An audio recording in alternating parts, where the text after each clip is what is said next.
பரிசுத்தமுள்ள தகப்பனே, நன்றியோடு துதிக்கிறேன் அப்பா, உம்மை ஸ்தோத்திரிக்கிறேன் அப்பா.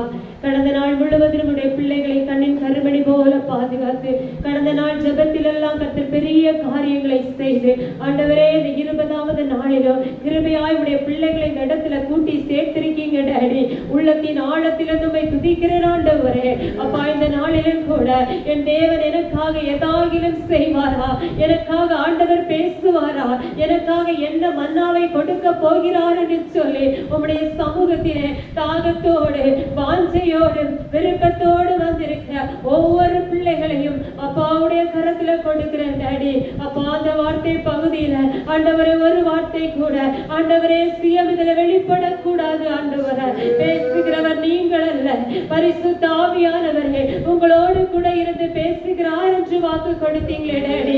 என்னோடு கூட இருந்து பேசுங்க, எங்களோடு பேசுங்க. பேசுகிற அடியார்களை சிலுவை நிழலிலே மறைத்து என் தேவனை வெளிப்படுவீராக என்று சொல்லி ஜெபிக்கிறேன். ஹல்லேலூயா.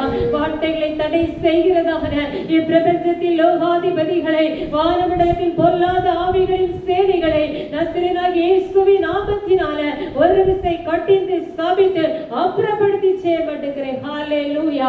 கர்த்தருடைய நல்ல நாமம் மாத்திரம் மகிமைப்படட்டும் அப்பா. நீர் பெருக, நான் சிறுக.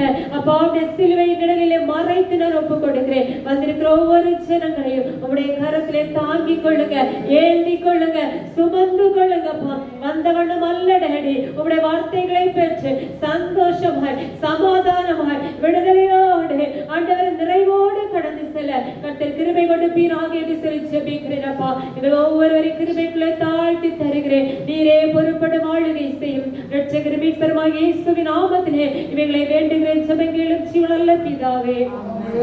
ஹல்லேலூயா.